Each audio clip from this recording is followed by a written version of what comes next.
힘차게 부는 바람아 떠가는 묘한 구름아 할렐루야 할렐루야 서듣는 하늘집에 저질리고 흔들려도 하나님을 찬양하라 할렐루야 할렐루야 할렐루야 저 흘러가는 맑은 물 가주를 노래하여라 할렐루야 할렐루야 저주와 많은 밝은 물 그 빛가여를 내어서 하나님을 찬양하라 할렐루야 할렐루야 할렐루야 저 귀한 땅은 날마다 한없는 복을 펼치어 할렐루야 할렐루야 땅의 꽃과 열매들 주양과 나타내어서 하나님을 찬양하라 할렐루야 할렐루야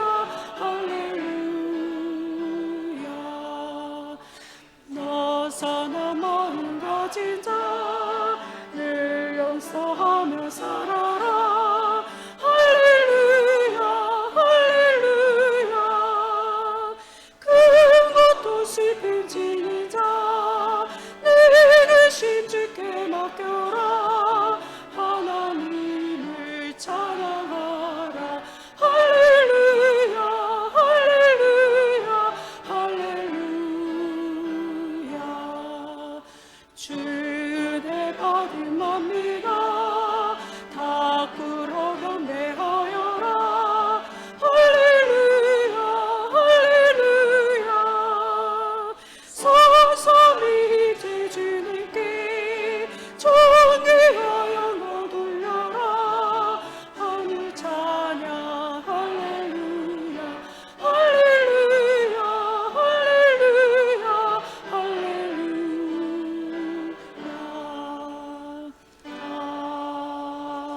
아멘. 여호와여 내가 깊은 곳에서 주께 부르짖었나이다.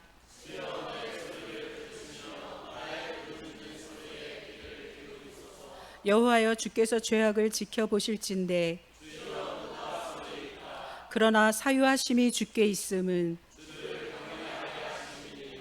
나 곧 내 영혼은 여호와를 기다리며 파수꾼이 아침을 기다림보다 내 영혼이 주를 더 기다리나니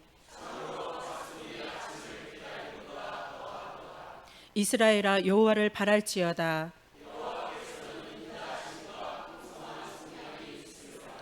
그가 이스라엘을 그의 모든 죄악에서 속량하시리로다. 아멘.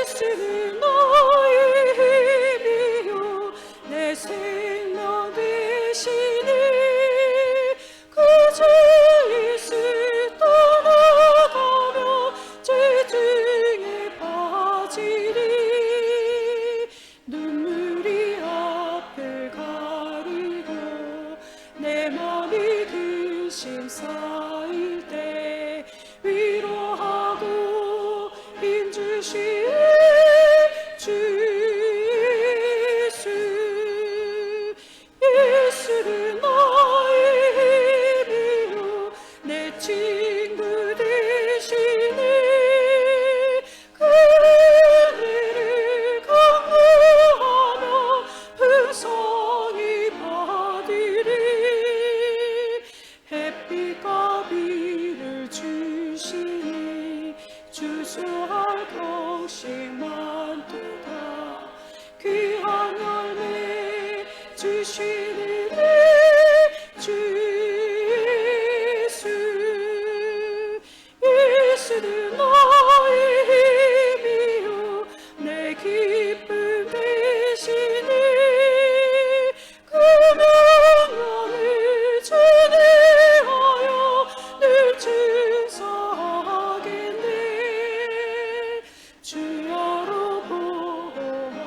하시며 바르게 가게 하시니 의지하고 따라가네 주 예수는 나의 힘이요 내 소망 되시니 이 세상을 떠나갈 때 고년세 어디리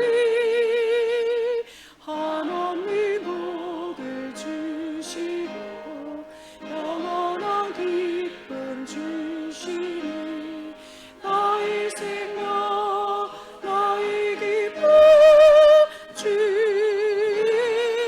예수. 언제나 우리를 지키시는 하나님, 그 인자하심으로 한 주간의 삶을 다스리시고 예수 안에서 승리하게 하시니 감사와 영광을 올려드립니다. 험한 세상을 살아오면서 어렵고 힘들 때마다 하나님의 도우심이 있었음을 고백하며 깊은 감사를 드립니다.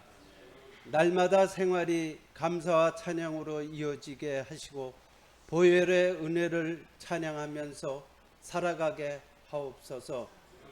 자비로우신 하나님, 성도들의 심령을 주장해 주셔서 하나님이 받으시기에 온전한 예배가 되게 해 주시고 하나님의 살아계심을 경험하는 살아있는 예배가 되게 하옵소서.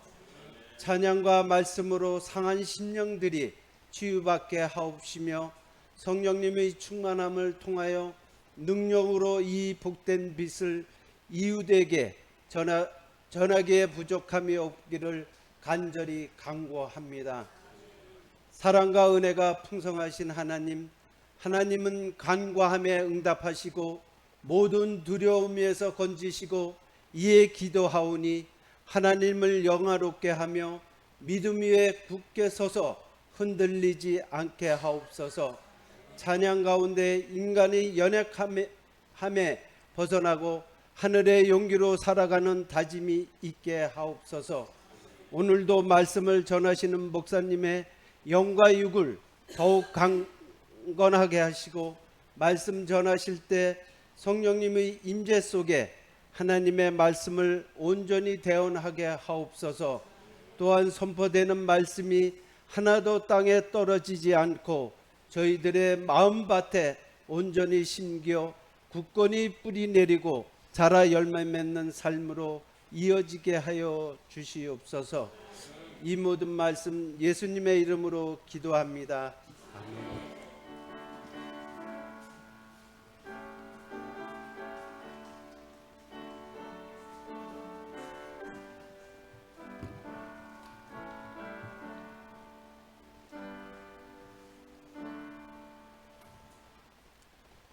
앞뒤로 평화 인사 나누시겠습니다.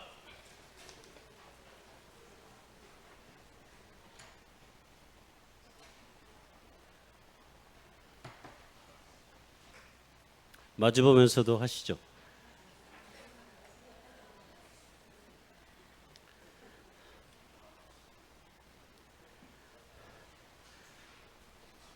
생일 축하하겠습니다. 8월 달에 이 무더운 여름날에 태어나시느라 고생이 많으셨습니다.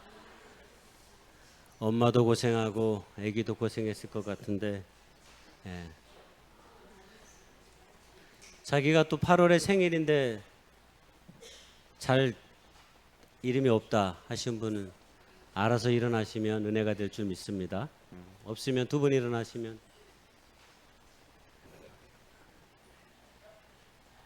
앞으로 빨리빨리 안 일어나면 생일 선물 안 주는 걸로. 이게 받기를 좋아해야 되는데 이게 자, 우리 생일 축하 두 번 악보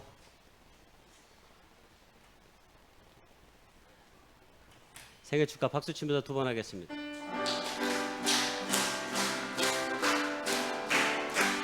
생신 축하합니다. 생일 축하합니다. 사랑하는 권사님 생일 축하합니다. 생일 축하합니다. 생일 축하합니다. 사랑하는 권사님 생일 축하합니다.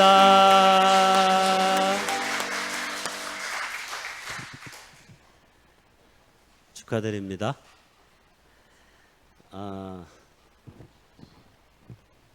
오늘 한 주 오후 방학입니다. 오늘 오후 모임 없습니다. 셀 모임과 성경 공부 모임은 없고요. 가까운 사람들끼리 차 마시면서 교제하면 더 좋을 것 같습니다.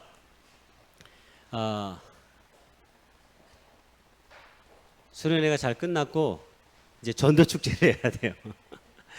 10월 6일 날 전도 축제가 있습니다. 10월 6일 날. 그래서 이번 달 마지막 주에 우리가 이제 오프닝 세레모니를 하고 개막식을 하고 다음 주에 전도축제 준비위원회 준비 모임 거의 수련회 준비팀이랑 거의 똑같습니다. 우리 교회는 항상 모든 준비위원 모임들은 다 이분들입니다. 저도 좀 넣어주십시오라고 말하시면 제가 넣어드리겠습니다. 거기 이제 구역장이나 교회학교 부장 그다음에 각 부서장 임원들이 들어와 있는데 혹시 자기도 한번 이 전도축제 준비위원회 온몸을 다해서 한번 준비해 보겠습니다. 그러신 분들 있으면 언제든지 자원봉사자도 받으니까요. 함께 할 수 있는 기회가 됐으면 좋겠고요. 오늘 지휘자님 말씀하셨듯이 이제 틈나는 대로 우리가 10월 6일에 있는 전도축제 준비 모임을 위해서 지금부터 잘 마음에 염두에 두시고 어떤 영혼을 하나님께로 우리가 인도할 것인지를 생각해 보면서 이 전도축제가 우리에게 아름다운 축제의 장이 될 수 있기를 소망합니다. 김상규 집사님 목요일 날 심장 판막 시술을 했어요. 수술이 아니라 이게 레이저로 하는 건데요. 제가 목요일 날 오후에 잠깐 갔었는데 병원에 갔어요. 아산병원에 있는데 이 시술은 또 한 10년 정도밖에 또 이게 개복하지 않고 시술로 하는 거니까 한 10년밖에 또 안 된대요. 그래서 10년이 지나면 다시 시술을 하든지 또 이렇게 수술을 하든지 그랬어요. 그래서 제가 아니 집사님이 신장도 10년밖에 못 쓰는 걸 15년 썼는데 이 심장 판막 시술도 내가 보기엔 15년 이상 쓸 거니까 너무 염려하지 마시고 기도하라고 그랬어요. 왜냐면 집사님이 얼마나 많은 수술을 많이 했어요. 그럼에도 불구하고 하나님께서 이렇게 오랫동안 당신을 지키시고 이렇게 그래도 살아가게 하신 것은 분명히 뜻이 있으니까 하나님께서 당신에게 준 좋은 재능과 은사로 하나님의 뜻을 이루는 삶을 살면 좋겠다. 제가 그런 당부와 기도를 조금 했습니다. 그리고 본인도 또 그런 마음의 소원을 갖고 있고요. 아무쪼록 나중에 집사님 오시면 격려해 주시고 월요일 날 퇴원할 예정입니다. 시술이기 때문에 오래 앉고요. 월요일 날 퇴원할 예정이니까 여러분 많이 격려해 주시고 또 기도해 주셔서 집사님이 삶의 어려운 순간들을 잘 딛고 일어서서 하나님의 거룩한 백성 우리 함께 예배할 수 있는 그 어떤 늘 축복된 시간을 맞이할 수 있도록 많은 사랑과 관심을 부탁드리겠습니다. 특별한 사항은 주보를 참조해 두시고 늘 우리에게 교회 소식이 어떤 것이 있는지 늘 주보와 이 교회 소식을 잘 염두에 두고 늘 기도해 주시면 좋겠습니다. 특별한 권고가 없으시면 주의 만찬 시간 갖도록 하겠습니다. 마태복음 5장 10절의 말씀인데 우리가 한 목소리로 마태복음 5장 10절의 말씀을 봉독해 올렸으면 좋겠습니다. 다 같이 시작. 위하여 박해를 받은 자는 복이 있나니 천국이 그들의 것임이라. 제가 김훈 소설가를 되게 좋아합니다. 그래서 저희 집에 김훈의 책이 거의 다 있는데 최근에 나온 책이 허송세월이라고 하는 책을 산문을 냈어요.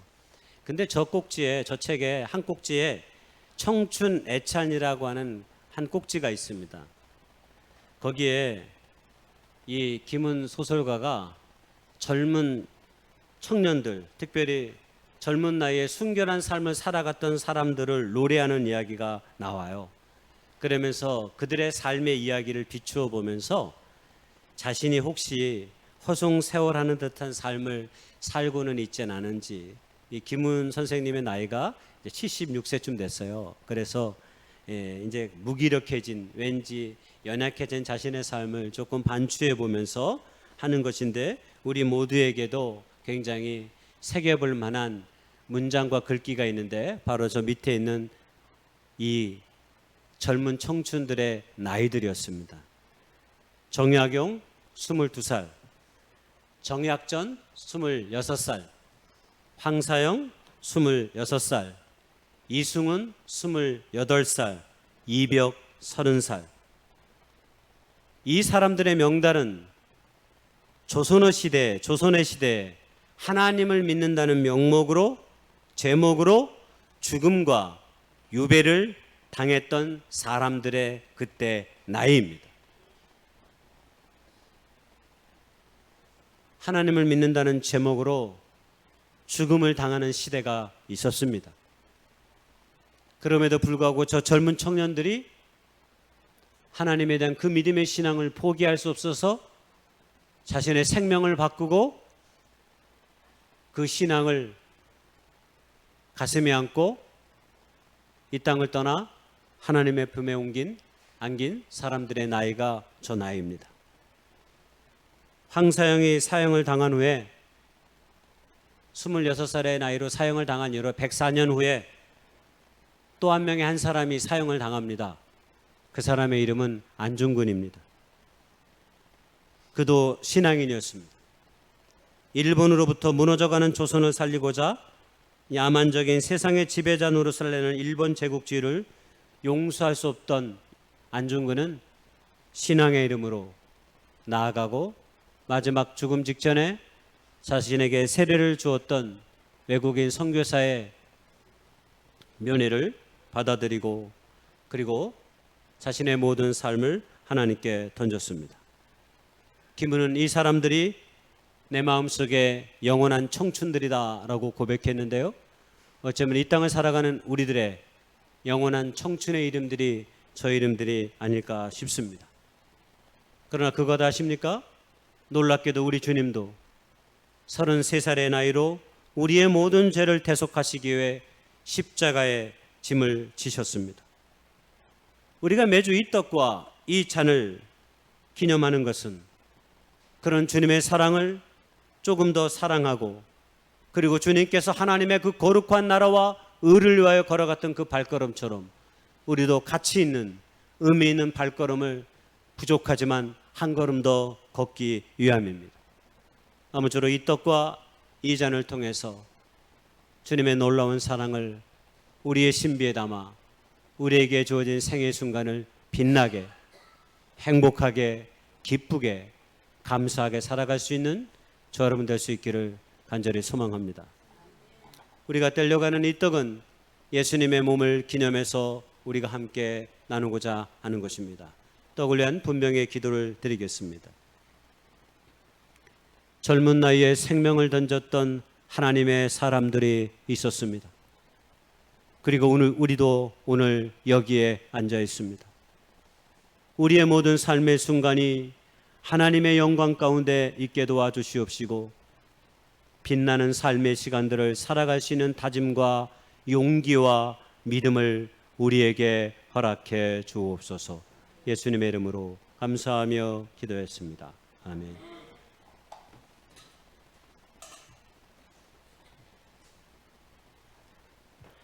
세례 받으신 분들은 일어나셔서 이 떡에 함께 참여하실 수 있기를 바라고요.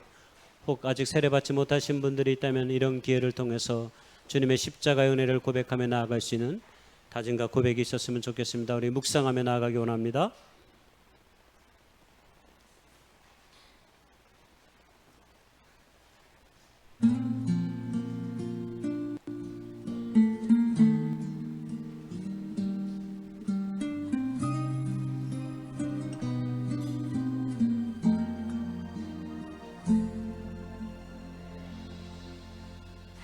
사랑하네 널 얼마나 사랑하는지 넌 아니 혼자 눈물을 흘릴 때 난 더 많은 눈물 흘려야만 했는데 혼자라 힘들다고 말할 때 난 늘 옆에 있었는데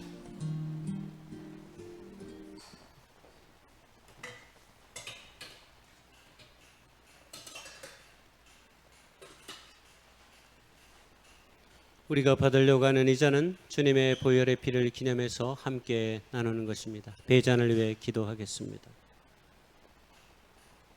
우리 주님의 은혜와 사랑에 감사합니다.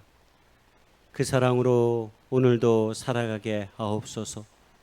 사랑하며 살기에도 짧은 세월의 순간들을 지나면서 우리 마음속에 담아두었던 원망, 두려움, 가슴 아픈 모든 것들을 내려놓고 오직 사랑으로 이 땅 가운데 살아가게 하옵소서. 예수님의 이름으로 감사하며 기도드렸사옵나이다. 아멘.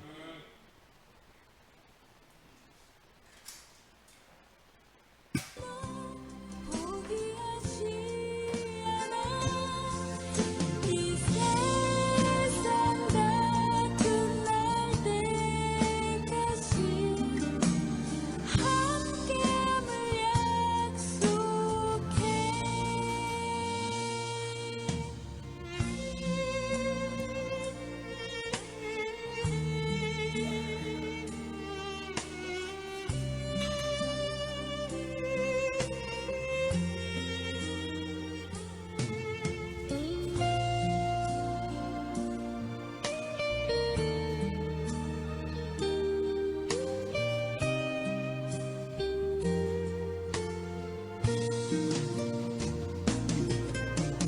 슬픔과 아픔이 찾아와 널 힘들게 만든다 해도 난 믿고 있지 너니 모든 걸 이겨낼 수 있다고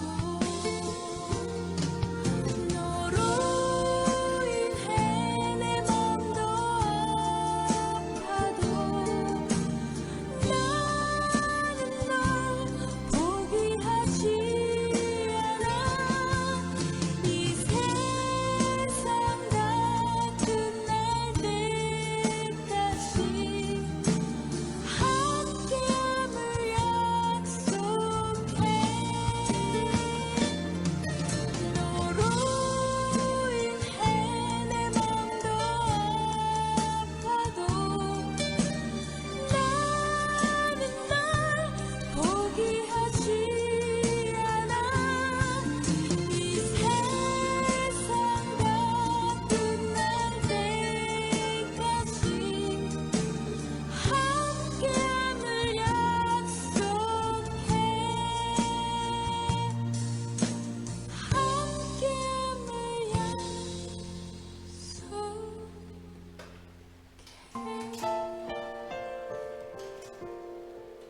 봉헌하겠습니다.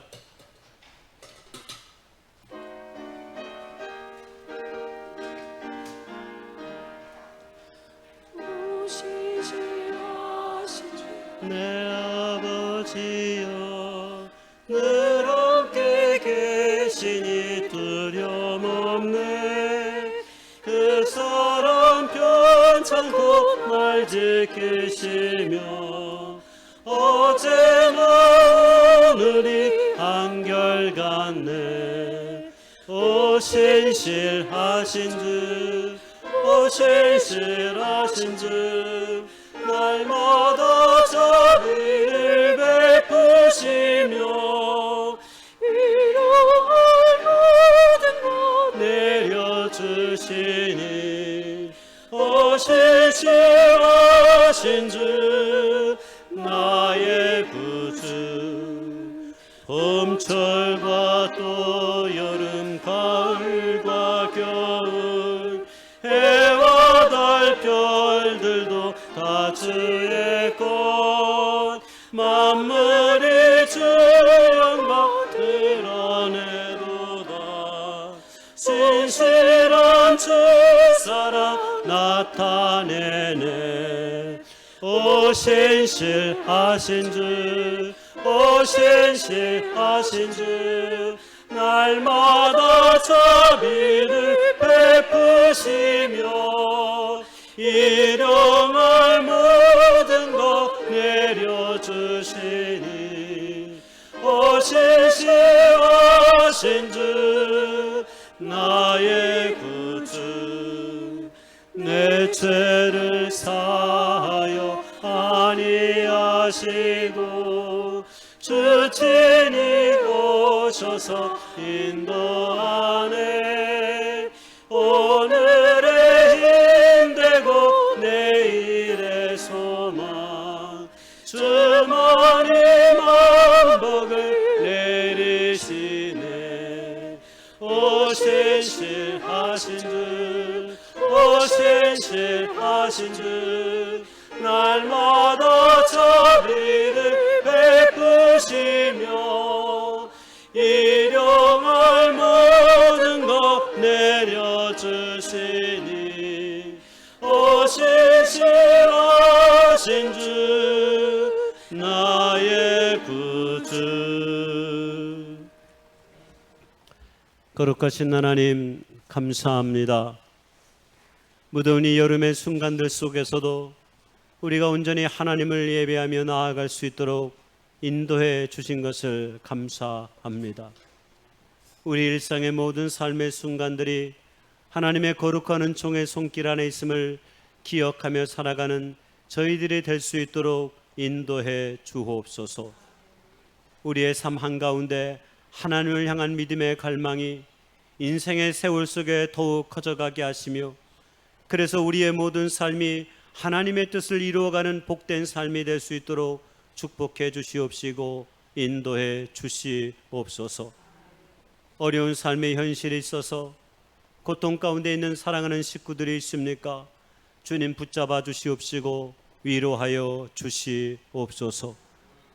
저들이 삶을 살아갈 때 하나님의 도우심과 그 은총의 손길 안에 있음을 깨달아 알 수 있도록 저들의 어려운 삶을 주의 성령께서 붙잡아 주시옵시고 안위하여 주셔서 물질로 인하여 근심하거나 염려하거나 가슴 아파하지 아니할 수 있도록 주의 아름다운 섭리의 손길이 삶과 가정과 직장과 사업 가운데 함께 하실 수 있도록 주님 도와 주시옵소서.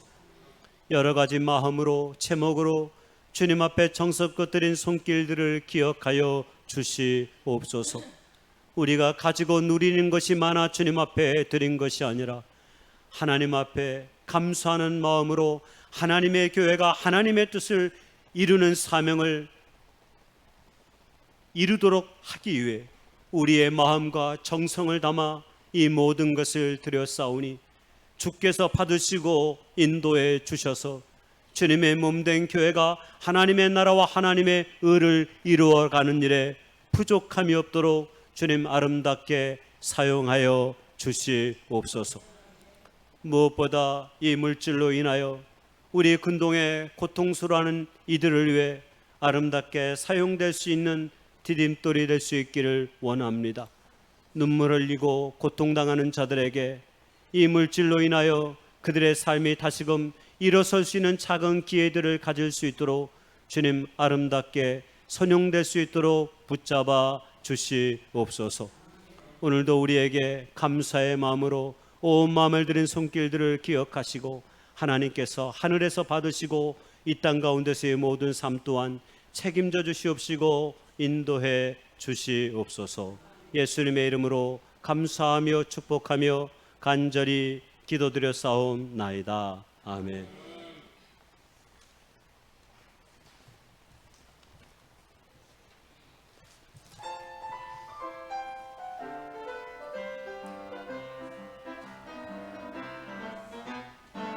능력의 이름 예수, 언능의 이름 예수, 주는 나의 반석 구원자, 요동치 않네.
열왕기상 1장 15절에서 31절 말씀입니다.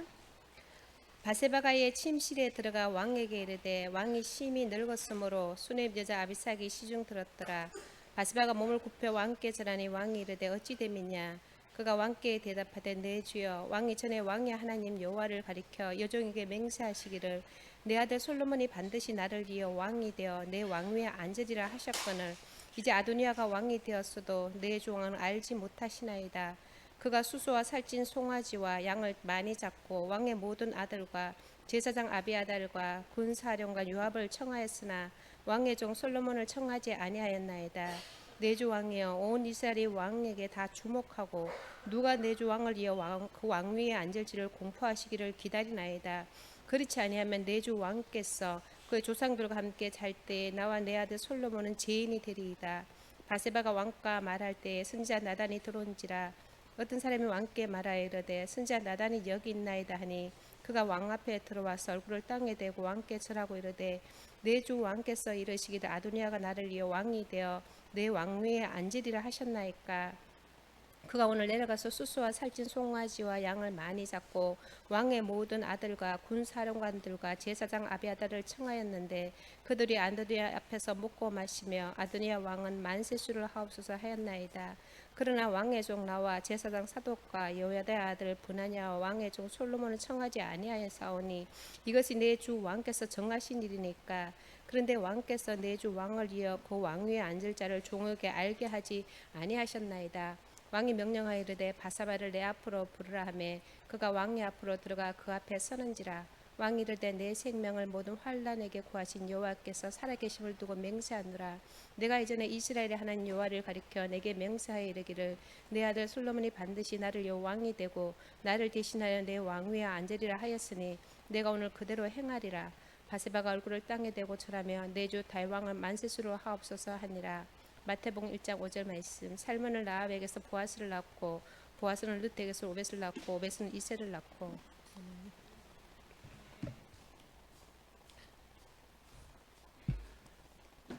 네, 오늘 예수님의 족보에 나타난 여인들 네 번째 시간 바세바를 위로함, 이런 말씀의 제목으로 하나님 말씀 나누기 원합니다. 우리 사회에 마이너리티라고 불리는 개념의 단어가 있는데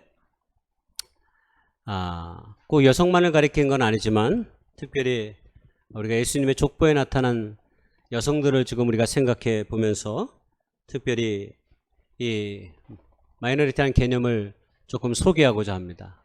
이 사회 속에서 이 모양 저 모양으로 이 불평등을 받는 일련의 사람들을 가리켜 우리는 흔히 사회학에서는 마이너리티 이렇게 이야기합니다. 여러분, 요즘 한참 파리올림픽이 한국 사람들이 금메달 너무 많이 따가지고 원래 목표는 5개였다는데 벌써 지금 5개가 넘어섰습니다. 그래가지고 굉장히 이번 파리올림픽이 최소한의 인원으로 참가해가지고 가장 많은 메달을 따는 중에 있다. 이렇게 계속 연일 보도하는 가운데 있는데요. 여러분, 이 사진을 본 적이 있으신 분인지 모르겠는데 이 사진이 1967년에 보스턴 마라톤에 출전한 한 여성을 심판관이 붙잡고 있는 내용입니다. 사진입니다. 여성은 1967년 보스턴 마라톤 때까지 마라톤에 참가할 수 없었습니다. 이 여성은 영어로 익명을 쓰고 후드티를 입고 모자를 써가지고 남자인지 여자인지 출전을 할 때까지 몰랐어요. 달리다 보니까 한 여성이 마라톤을 하고 있다는 것이 조직위원회 보고되자 조직위원장이 뛰쳐나와가지고 잡고 있는 장면이에요. 옆에서 말리시는 분은 감독과 애인이라고 합니다. 저 여성은 결국 마라톤에 완주를 했습니다. 4시간 20분의 기록으로 피투성이 된 발과 함께 완주에 성공했는데요. 스포츠계에서 여성의 역사를 가장 드라마틱하게 보여주는 장면 중에 하나로 저 사진이 꼽혀지고 있습니다. 올림픽이 한참 진행되고 있는데 사실 처음 1896년에 우리가 잘 아는 올림픽 창설자 쿠베르탱이 원래 여성은 올림픽에 참석할 수 없다라고 얘기했습니다. 왜냐하면 여성은 가정의 어머니고 그리고 여성이 스포츠 활동에 참여하는 것은 여성적인 매력을 떨어뜨리는 일이다. 그래서 누가 우리 여성 취미 그러면 고상하게 독서, 음악 뭐 이렇게 얘기하지. 맞선을 보러 왔는데 예를 들어서 마라톤입니다. 뭐 이러면 어때요? 매력이 한점 더 있겠죠. 요즘은 있겠는데 예전에는 그렇게 말하면 안 돼요. 그래서 맞선을 볼 때에도 맞선을 본 남자가 혹시 취미를 물어버리면 중매쟁이가 그런 것까지 코치하기도 했어요. 반드시 고상한 걸 얘기해라. 조금 더 고상하면 승마 뭐 이런 거 얘기하고 그런 건 일반적이지 않고 고급 스포츠니까 독서, 음악 감상 뭐 이런 거 얘기하라고 그랬어요. 심지어 그런 것까지 코치했어요. 왜? 사람들이 기대하는 것은 여성에게 어떤 가정적인 그 다음에 어떤 보기에 좋고 아름다운 이런 것들을 굉장히 남성 중심적이죠. 남성 중심적인 관점에서 그렇게 많이 바라보았기 때문입니다.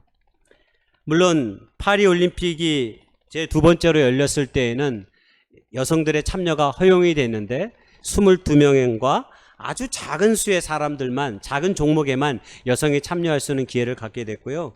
많은 사람들이 올림픽에 여성이 모든 종목에 출전한 때는 그렇게 오래되지 않았습니다. 한마디로 여성이 우리 사회에 그리고 세계사 속에서 독립적인 존재로 살아가게 된 그 시간이 그렇게 오래되지 않았습니다. 미국 연방 대법관 중에 가장 존경받는 한 사람이 바로 저 여성입니다. 루스 베이더 긴즈버그라고 하는 여성인데요. 유대인 출신이고 기혼 여성이었어요.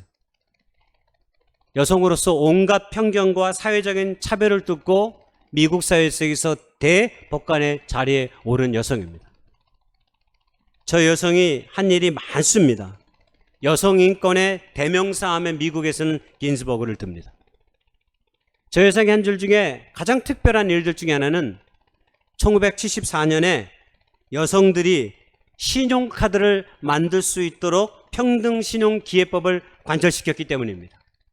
1974년까지 여성은 미국에서 자신의 신용으로 카드를 만들 수 없었습니다. 저 카드를 만들 수 있게 해준 대법관이 바로 긴즈버그입니다. 그러니까 불과 50년도 채 지나지 않았습니다. 불과 50년밖에 되지 않았습니다. 성경은 더 오래된 책입니다. 그럼에도 불구하고 성경은 우리 사회에서 연약한 사람들, 육체적으로든 심적으로든 생활적으로든 연약하고 가난하고 병들고 고통받고 있는 사람들에 대한 유독 관심이 많습니다. 하나님의 지대한 관심이 유독 그런 사람들에게 더더욱 있습니다. 물론 하나님은 모든 사람들의 하나님이시지만 특별히 한 사회 속에서 울부짖고 있고 고통받고 있고 아파하고 이런 사람들을 늘 눈여겨보셨습니다. 그리고 그들이 당당하게 한 사회의 구성원으로 삶을 살아갈 수 있도록 늘 이끄시고 붙잡으시고 도와주셨습니다. 오늘 우리가 보려고 하는 밧세바에 대한 성경의 관점도 마찬가지입니다. 오늘 우리가 예수님의 족보에 나타난 여인들의 삶을 보고 있습니다. 세상적으로 보면 비루한 존재들입니다. 너무나 비루합니다. 창기도 있고 이방의 여인도 있고 우리가 상상할 수 없는 그런 아픔과 눈물의 삶 가운데 지속된 그런 여성들입니다. 그런데 놀랍게도 이 여성들이 예수님의 메시아의 족보에 당당하게 그 이름이 기록되어 있습니다. 이것은 그냥 기록한 것이 아닙니다. 하나님께서 이유와 목적을 가지고 이 여성들의 이야기를 기록한 것입니다. 그리고 그들의 삶의 이야기가 결코 가벼울 수 없다는 것, 아니 하나님의 말씀과 한 궤를 차지하고 있다는 사실을 우리에게 선명하게 가르쳐 주시기 위해 이 여인들의 이야기가 기록되어 있는 것입니다. 여러분에게 밧세바는 어떻게 기억되어지고 있습니까? 저는 오늘 특별히 밧세바를 두 가지 관점에서 보려고 합니다.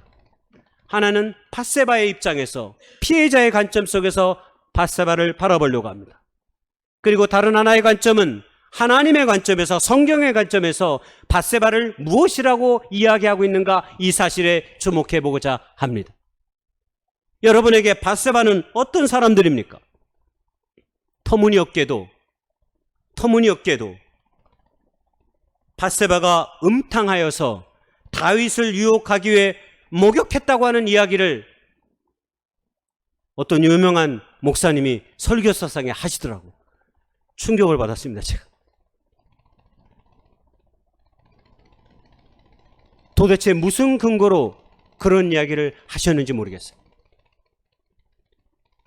그래서 제가 근거를 막 찾았습니다. 찾았더니 그 근거를 찾아냈습니다. 이 영화 때문입니다. 1951년에 그레고리 팩이라고 하는 유명한 영화배우가 있었습니다. 그레고리 팩이 주인공입니다. 다윗입니다. 다윗과 밧세바라는 영화가 1951년에 만들어졌습니다. 제가 저 영화를 설교를 위해서 봤습니다. 보고 싶어 본 건 아니고요. 설교를 위해서 다 보진 않았고 한 20분가량을 봤습니다. 어떤 장면만? 예, 그 장면을 봤어요. 어떻게 저런 오해를 사게 됐는지. 근데 저 대사에 그 이야기가 나옵니다. 밧세바가 뭐라고 얘기하냐면, 왕이 항상 테라스를 거닐고 있는 것을 내가 봤습니다. 그래서 왕이 거닐 그때 눈에 띄기 위해 내가 그러한 일을 목욕을 했습니다. 라는 대사가 나와요. 아, 이 대사 때문에 사람들이 이렇게 설교도 하고 이렇게 밧세바를 바라보구나 하는 것을 제가 무릎을 탁 치면서 알게 됐습니다. 왜? 성경에 그런 밧세바의 이야기가 나옵니까? 안 나옵니까? 안 나와요. 전혀 언급이 없어요. 밧세바의 음성은 들리지 않습니다, 성경에. 오늘 아까 우리 양 집사님 읽었던 열왕기상에 처음으로 그의 목소리가 들려요. 나머지는 그가 어떤 행위를 했다는 것이 보여지긴 해요. 한마디로 밧세바의 마음이 무엇이 있는지를 정확하게 알 길은 없어요. 그러나 제가 저것은 아니다라고 하는 것을 제가 말씀드리려고 합니다. 그리고 사실 성경을 우리가 제대로 읽기만 해도 성경이 어떤 관점으로 한 사람의 삶을 바라보고 있는지를 알 수 있습니다. 여러분, 성경이 위인전과 다른 이유가 뭡니까? 성경에는, 위인전에는 위인들의 어떤 놀라운 업적들, 막 승승장구하는 이야기들, 뭐 이런 것들이 주로 기록되어 있어요. 근데 여러분, 성경에는 한 인간의 삶을 그대로 다 드러냅니다. 그래서 성경이 위대하고 하나님의 생명의 말씀으로 우리에게 다가오는 거예요. 그동안 하나님의 말씀대로 잘 살아왔어. 근데 마지막에 조금 하나님의 뜻과는 빗나간 삶을 산 거야. 그러면 성경을 기록할 때 하나님께서 야, 그 얘기는 좀 빼자. 빼고 기록할 수 있을 수 있잖아요. 성경이 하나님의 사람들을 통해서 이 성경을 다 기록했는데 성령의 영감을 줘서. 근데 하나님께서는 그렇게 하지 않으십니다. 그렇게 위대한 다윗의 유일한 치부라고 말하면 단 하나, 밧세바를 범하고 우리아를 죽인 일이라 할 수 있는데 이 일을 굳이 성경은 그대로 다 드러냅니다. 하나님의 관심은 한 인간의 삶을 그대로 정직하게 보여주는 것입니다. 하나님의 뜻 가운데 살았던 삶의 시간들도 소중히 여기시지만 혹 그가 그릇되고 하나님 보시기에 빗나간 삶이었을지라도 물론 그것으로 끝나지 아니하고 다윗이 하나님 앞에 돌아서고 회개했다는데 그의 믿음의 위대함이 있는 것처럼 오늘 우리도 그런 아픔과 그런 실수, 그런 넘어짐 속에서도 언제든지 그것이 끝이 아니라 우리에게 또 다른 삶의 기회가 주어져 있다는 사실을 보여주기 위해 때로 말씀에게는 그런 모든 것들이 적나라하게 기록되어 있는 것입니다. 제가 이제 밧세바를 위로하고 밧세바를 변호해 보겠습니다.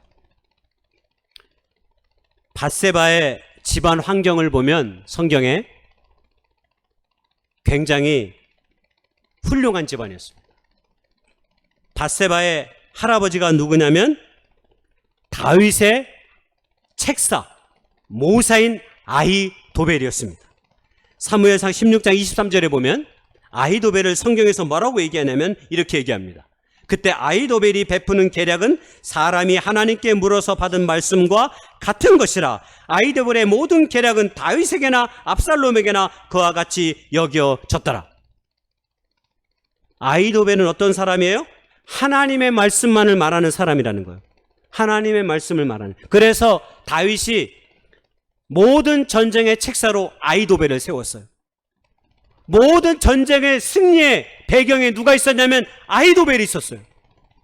이 아히도벨이 바로 밧세바의 할아버지입니다. 저처럼 조금 뼈대 있는 가문인 것처럼 보여지죠. 예. 동의 안 하셔도 상관은 없어요. 족보에 다 나와 있기 때문에 제 의지와 상관없이 제 족보에 제가 양반이고 제가 진양공파 29대 손이라는 건 제가 속에 썩 있습니다. 여러분, 아히도벨이 다윗의 그 유명한 책사였어요. 그런데 여러분, 아히도벨의 이야기를 또 어디서 발견하냐면 압살롬의 이야기에서 발견합니다. 이 사건이 지나고 나서 다윗의 네 번째 아들 압살롬이 반란을 일으켜요. 그때 이 압살롬의 책사가 누구냐면 아히도벨입니다. 언제부터 압살롬의 책사가 되었는지 정확하게 알 수는 없지만 중요한 건 압살롬의 모든 반란의 계획과 그 배경에 아히도벨이 있었다는 것입니다. 아히도벨은 왜 다윗의 책사를 물리치고 압살롬의 책사로 가서 반란의 동조자가 되었을까요? 아마 우리는 생각해보고 추측해볼 수 있습니다. 자신의 손녀딸이 밧세바가 왕의 욕심에 넘어가고 심지어는 그의 남편 우리야도 왕에 의해서 죽임을 당한 것이 아마 그의 마음에 남아 있었을 것입니다.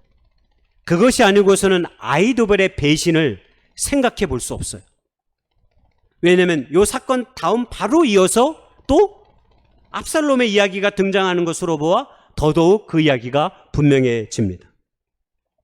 그리고 나중에 아히도벨이 압살롬의 반란이 채 끝나기도 전에 자기의 이야기를 듣지 않고 압살롬이 나아가자 스스로 목매어 죽습니다. 아마 그것도 그런 배경 속에 있었음을 생각해 볼 수 있었어요. 그리고 또 다른 한편으로는 밧세바에게 큰 짐을 지우고 싶지 않았을 것입니다. 그러면 밧세바의 아버지는 누구일까요? 밧세바의 아버지는 엘리암입니다. 엘리암이 누구냐면 사무엘하 23장 34절에 나오는데 이 사무엘 23장이 어떤 구절이냐면 다윗의 충성스러운 37명의 용사들을 소개하는 장면이에요. 근데 여기 밧세바의 아버지가 등장합니다. 밧세바의 아버지가 다윗을 도왔던 37명의 용사들이었어요. 용사 중에 용사. 그러니까 그의 아버지, 그의 할아버지 다윗 왕가를 지탱하는 대단한 사람들이었던 거예요. 그리고 우리가 잘 알던 우리야가 37명의 용사 중에 한 사람입니다. 그러니까 아버지 엘리암이, 이거는 상상이에요. 저의 상상. 아버지 엘리암도 37명의 용사고 사위인 우리야도 용사야. 그러면 엘리암이 어떤 생각을 했을까요? 왕인 다윗을 위해 충성스럽게 싸우는 용사들을 보면서 야, 저 우리야 괜찮은데? 아마 그랬을 거예요. 그래서 쟤를 우리 사위 삼으면 참 좋겠다. 아마 생각이 들었지 않았을까요? 그래서 이 37명의 용사의 명단에 아버지도 들어있고 사위도 들어있는 거예요. 예? 그렇게 들어있는 거예요. 여기까지만 봐도 밧세바가 음탕한 여자이거나 나쁜 여자와는 거리가 먼 가문의 사람임을 우리가 엿볼 수 있습니다. 한마디로 충성스러운 다윗의 가문이었죠. 그러면 밧세바가 어떤 여성인지를 알 수 있는 것은 또 몇 군데가 나오는데 제가 보기에는 사무엘하 11장 27절에 나옵니다. 여기 이 말씀을 보니까 우리아의 아내는 그 남편 우리아가 죽었음을 듣고 그의 남편을 위하여 소리내어 우니라. 저도 이 말씀을 그냥 평이하게 읽을 때는 큰 감동 없이 지나갔는데 제가 여러 번 읽다 보니까 이 성경 구절의 말씀이 좀 특이하게 제게 다가왔습니다. 여러분이 작가라고 생각해 보세요. 이 말씀을 한 문장으로 짧게도 쓸 수 있습니다. 그렇죠? 밧세바가 죽은 남편을 위해 심히 통곡했다. 이렇게 쓰면 간단하잖아. 그런데 여러분, 저 말씀을 제가 몇 번씩 곱씹어 읽다 보니까 제가 특별한 것을 발견했어요. 하나님께서는 제가 보기에는 의도적으로 우리아의 아내, 그 남편 우리아, 그의 남편이라고 하는 말을 반복적으로 씁니다. 뭐 때문에 그랬을까요? 저기 짧은 구절에 여러분 보세요. 우리아의 아내, 그 남편 우리아, 그의 남편. 여러분 굳이 이 비슷한 문장을 유상민 선생님한테 물어봐야 돼. 국어 선생님한테 이거 물어봐야 되는데 사실 이 문장을 이렇게 쓰면 이렇게 안 쓸 것 같은데 이렇게 썼어요. 왜 썼을까요? 제가 보기에는 다윗의 죄를 분명하게 확인시켜주는 의미로 하나님께서 이 말씀을 이렇게 기록해 놓은 거예요. 밧세바는 우리아의 아내다, 이 사실을 가르쳐주기 위함이라는 거예요. 우리아의 아내, 그 남편 우리아, 그 남편, 굳이 이렇게 세 번씩 쓸 필요가 없잖아요. 그런데 계속해서 밧세바는 우리아의 아내라고 하는 사실을 명확하게 함으로써 밧세바를 위로하고 다윗이 분명한 죄를 지었음을 보여주고 있는 모습이 아닐까 하는 거죠. 밧세바가 나오는 두 번째 이야기는 앞서 우리가 읽었던 열왕기 상에 나옵니다. 다윗의 세 번째 아들이 아도니아입니다. 위로 형 둘이 죽었어요. 그래 세 번째 아들인 아도니아가 당연히 자기가 왕이 될 것이라고 생각했어요. 근데 왕을 임명하기도 전에 자기 스스로 왕으로 나팔을 불고 잔치를 벌여버렸어요. 그 이야기를 나단이 듣습니다. 선지자 나단이 듣고 바로 누구를 찾아가냐면 밧세바를 찾아갑니다. 다윗이 솔로몬에게 왕위의 마음이 있다는 걸 알아요. 그리고 하나님의 선지자 나단도 거기에 그 하나님의 말씀을 밧세바에게 이야기합니다. 소식 들었냐? 솔로몬은 한 5번째, 6번째잖아요. 그 다음 4번째 아들이 죄송합니다. 압살롬이 3번째고 아도니아가 4번째. 4번째는 맞아. 그 다음이 솔로몬이거든요. 순서상으로 하면 이 순서로 가야 돼.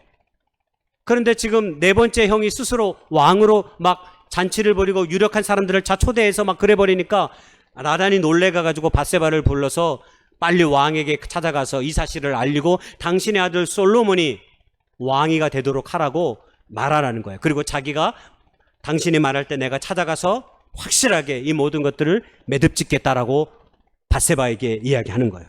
자, 그럴 때 밧세바는 놀랍게도 용기 있게 왕에게 찾아갑니다. 그리고 나단이 시키는 대로 그대로 솔로몬에게 당신이 왕위를 주겠다고 하지 않았느냐라는 사실을 상기시킵니다. 왕은 솔로몬에게 주겠다고 말은 했지만 분명하게 얘기는 안 한 것 같아요. 좀 미적했던 것 같아요, 다윗이. 그러니 밧세바가 다시 한번 솔로몬 왕에게 찾아가서 솔로몬에게 왕위를 주겠다고 당신이 말하지 않았느냐라고 하는 이야기를 하는 겁니다. 네가 이전에 이스라엘 하나님 여호와를 가리켜 내게 맹세하여 이르기를 내 아들 솔로몬이 반드시 나를 이어 왕이 되게 하겠다고 하는 이 말씀을 다시 한번 밧세바가 용기 있게 다윗에게 들려주는 것이죠. 결국 밧세바의 이 용기는 자신의 아들 솔로몬을 다윗의 뒤를 이어 왕이 되게 하는 결정적인 역할을 이 장면에서 하게 되는 것입니다. 자, 그러면 이제 하나님의 관점, 성경적 관점에서 밧세바의 이야기를 조금 더 자세하게 살펴보려고 합니다. 성경은 밧세바를 범한 책임이 다윗에게 있다는 사실을 명백하게 하기 위해서 성경 곳곳에 앞서 제가 읽었던 말씀과 함께 이 말씀을 숨겨놓았습니다. 전장에서 밧세바의 남편 우리아를 불러냈습니다. 집으로 가라고 했지만 가지 않았다는 사실을 제가 설교 시간에 말씀드린 적이 있습니다. 그때 성경은 뭐라고 얘기하냐면 10절과 13절에 저렇게 이야기했어요. 저 구절 중에 중요한 구절이 있는데 10절과 13절의 말씀 속에 하반절 쪽에 보면 내 집으로 내려가라 라는 말이 있어요. 그냥 집으로 가라 그러면 되는데 왜 집으로 내려가라 그렇게 표현을 했을까요? 그것은 예루살렘의 마을과 도시가 저렇게 구성되어 있었기 때문입니다. 1세기 고고학자들이 예루살렘의 성 도시를 고고학을 발견했는데 왕과 고위급의 신하들은 위에 살아요. 그리고 밑에는 평민들이 삽니다. 이것을 보여주는 그래서 주로 계단식 모형의 집들의 구조를 갖고 있어요. 왜? 예루살렘이라는 도시가 지상으로부터 800m 떨어진 산 위에 있는 도시예요. 그래서 집들이 계단식으로 지어져 있습니다. 오른쪽에 있는 건 제가 갔던 네팔에 있는 사진이에요. 네팔의 가난한 사람들이 대부분 저렇게 삽니다. 도시 말고 시골에 사는 네팔 산이 많잖아요. 그 밑에 있는 고산족들이 다 저렇게 계단식으로 집들이 지어져 있어요. 자, 그러면 앞서 말씀드린 내려가라라고 하는 말을 이해할 수 있겠죠. 왕궁은 위에 있었습니다. 그리고 그 밑에 있는 신하들은 바로 밑에 있었습니다. 그리고 밑으로 내려갈수록 더 평민에 가까운 사람들이 많았습니다.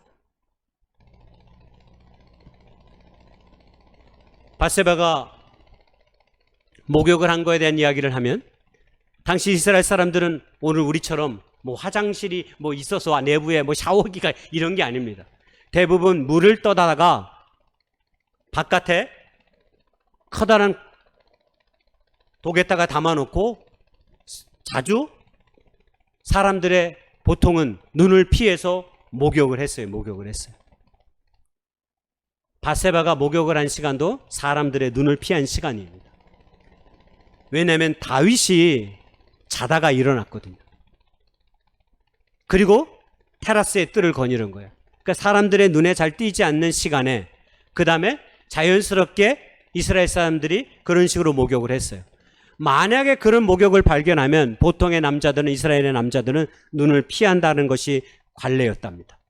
만약 눈을 피하지 않고 똑바로 바라보면 그것은 예의에 어긋나는 일이기 때문에 사람들의 지탄을 받았다고 그래요. 그런데 다윗은 어떻게 했습니까? 그 장면을 목격하고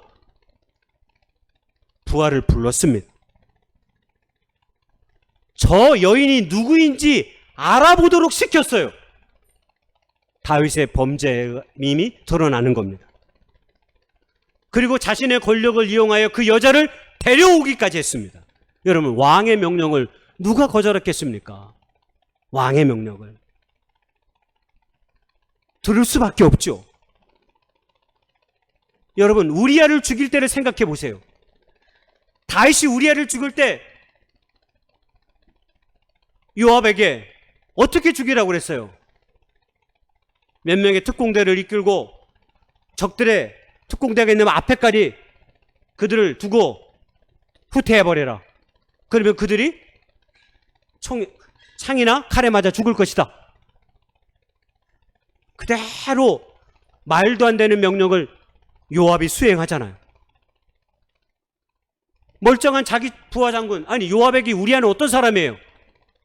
충성스러운 37인의 한 명이니까 얼마나 많은 시간들을 요압과 우리아가 같이 보냈을까요? 전장에서.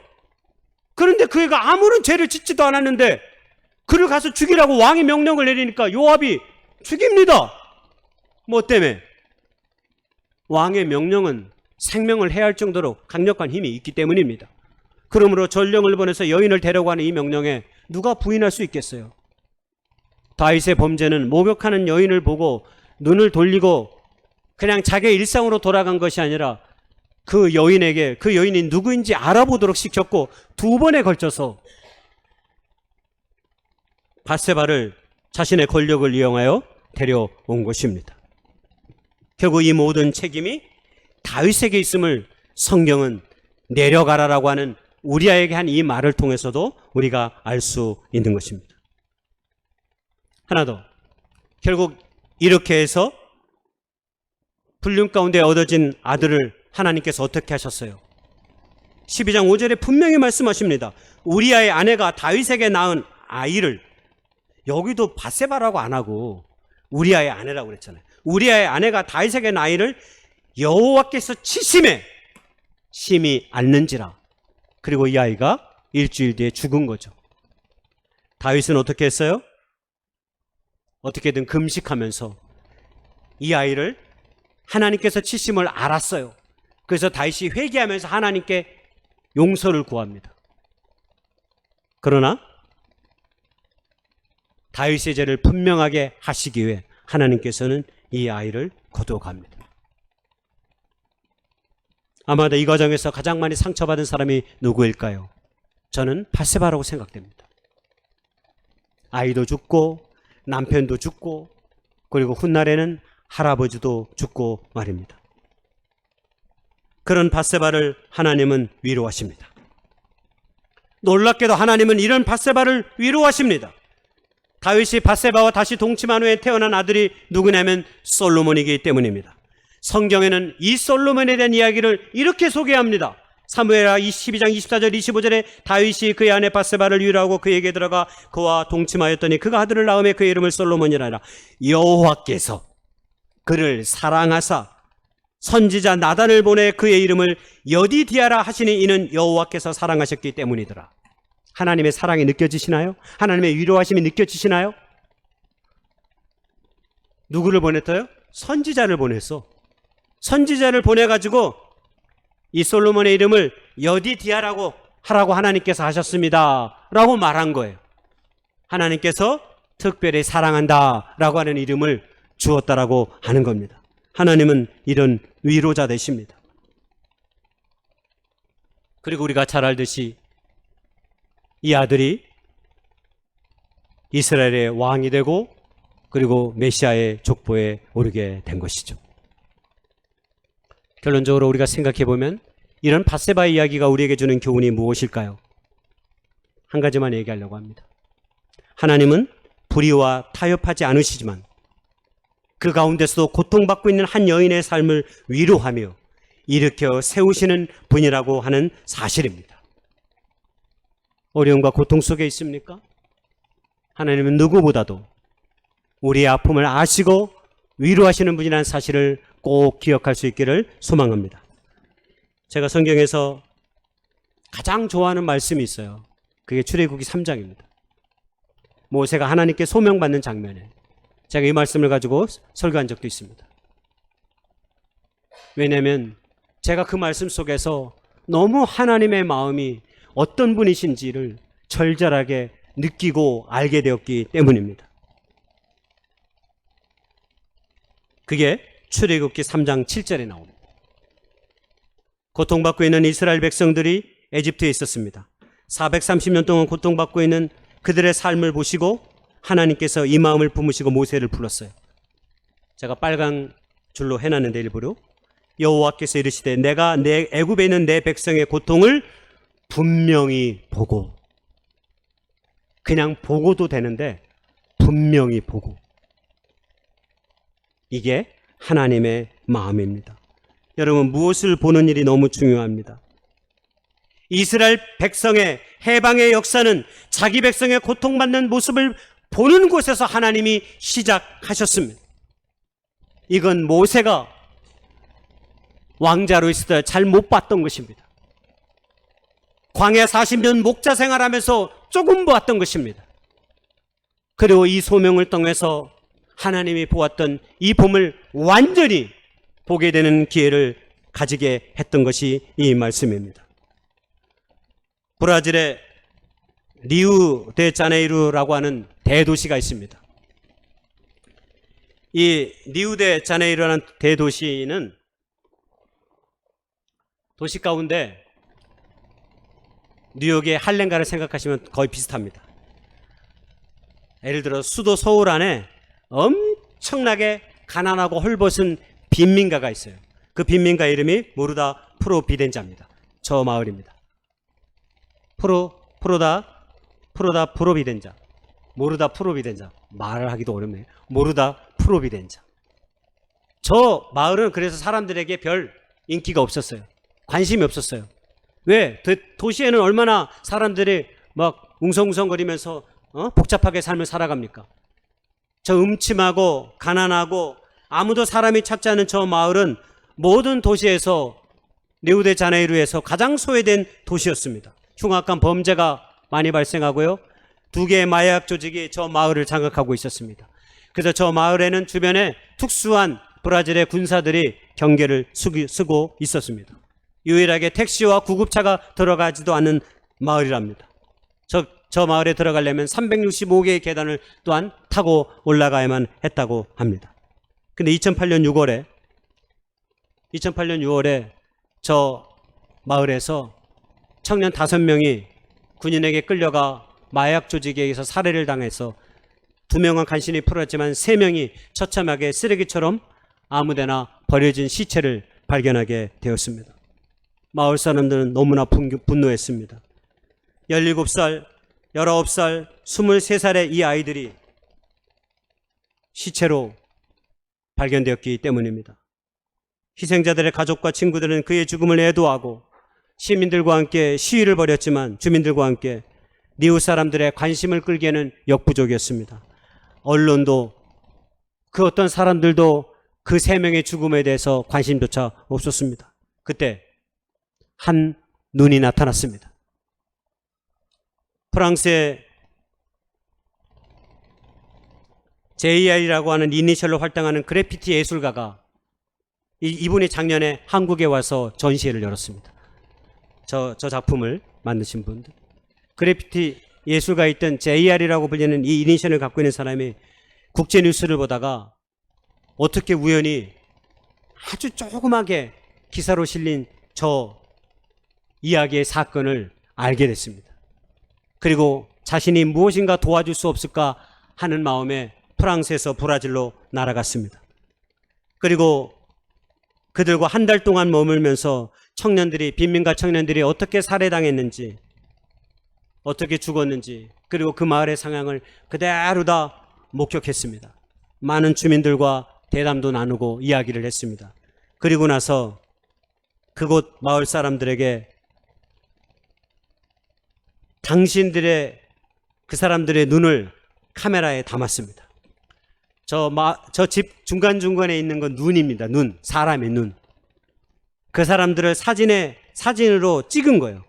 그래서 그것을 확대해가지고 당신들의 눈을 보여주세요. 우리도 여기 살고 있습니다. 라고 하는 사실을 보여주세요. 하고 저 커다란 사진을 인화해가지고 마을에 자기들 집에 어떻게 붙이라고 얘기를 하고 떠났다고 합니다. 그래서 마을 사람들이 자기들 집 앞에 저 커다란 눈을 한 사진을 붙여 놓았습니다. 그리고 저것이 사람들의 관심을 끌기 시작했습니다. 언론이 관심을 갖기 시작했고요. 헬리콥터를 보내가지고 저 사진이 어떤 모습인지를 보다 자세하게 보여주고 생중계하기도 했습니다. 결국 많은 언론들이 저 마을에 관심을 갖기 시작했고 청년들의 죽음에 대해서 관심을 갖고 저들의 명예를 회복시켜 주었습니다. 그리고 브라질의 리우 씨는 자신들의 정책을 바꿔 저 마을을 보다 살기 좋은 마을로 바꾸는 프로젝트를 진행했다고 합니다. 여러분, 관점이라는 영어 단어가 있습니다. 퍼스펙티브라고 하는. 이 단어는 꿰뚫어보다라는 라틴어에서 나왔는데 어떤 눈으로 바라보느냐에 따라서 우리는 어떤 사실들을 전혀 다르게 바라볼 수 있습니다. 성경은 하나님이 우리와 세상을 바라보시는 하나님의 눈입니다. 여러분, 이 성경은 하나님의 눈입니다. 하나님께서 세상과 우리를 어떻게 바라보시는지 그 눈을 보고 싶고 알고 싶다면 우리는 반드시 이 성경을 펼쳐야 합니다. 들고 다니는 것으로만 하나님의 마음과 눈을 알 수 없습니다. 하나님의 이 눈은 우리의 의를 세우고 약한 자를 일으키시며 고통당하는 자를 안으시며 눈물 흘린 자를 살피시는 하나님의 그 거룩한 눈인 것입니다. 바라기는 저 여러분의 삶 가운데 이 하나님의 눈이 늘 우리 가운데 있음을 기억할 수 있기를 소망하고, 혹시 지금 슬픔과 고통과 아픔 속에 혹시 시달리며 애통해하는 자들이 있다면 오늘 우리의 모든 삶을 아시고 위로하시는 그 거룩한 하나님의 눈이 이 말씀 속에 그리고 오늘 우리 안에 있음을 꼭 기억할 수 있기를 주님의 이름으로 축복하고 소망합니다. 이 시간 기도하며 나아가기를 원합니다. 우리의 모든 슬픔과 아픔을 거두어 가시는 하나님의 은혜를 고백하며 나아갈 수 있는 저 여러분 될 수 있기를 소망합니다. 세상의 모든 사람들은 알 수 없을지라도 우리 하나님은 우리의 아픔, 우리의 고통, 우리의 눈물을 다 아십니다. 그러므로 우리의 모든 짐을 하나님께 맡기고 하나님의 도우심을 구하며 하나님의 자비가 우리 가운데 있게 해달라고 함께 기도하며 나아갈 수 있기를 원합니다. 기도하겠습니다. 거룩하신 하나님, 우리의 눈이 떠질 수 있도록 인도해 주시옵소서. 우리는 우리 자신의 안일과 내 삶의 일들에만 빠져서 하나님이 보시는 것들을 바로 볼 수 없을 때가 너무 많았습니다. 그러나 주님, 이제는 우리를 붙잡아 주셔서 안위해 주셔서 하나님이 보시는 것들 바라볼 수 있게 주시옵소서. 그동안 내 것에 빠져 다른 사람의 아픔을 바라보지 못했다면 이 또한 용서해 주옵소서. 우리가 할 수 있는 사랑이 있음에도 불구하고 마음을 닫아둔 우리의 마음이 있었다면 이 또한 용서해 주시옵소서. 아버지, 주님의 눈, 아버지의 마음, 아버지의 눈, 우리가 갖기를 소망합니다. 우리의 눈을 열어주시옵시고 우리의 눈이 고통당하는 자들을 향하여 있을 수 있도록 인도해 주시옵소서. 슬퍼하며 애통해하는 자들에게 있게 도와 주옵소서. 잘 알지도 못하면서 우리가 손가락질하며 잘 알지도 못하면서 이 모양 저 모양의 이야기를 해왔다면 용서해 주시옵소서. 기다리게 하시고 아버지의 마음으로 아버지의 눈으로 그 모든 것을 바라보며 견디며 나아가는 저희들이 될 수 있도록 주님 도와 주시옵소서. 우리를 인도해 주옵소서. 예수님의 이름으로 감사하며 간절히 기도드려 싸움나이다. 아멘. 우리 다 같이 일어나셔서 찬양 드리겠습니다.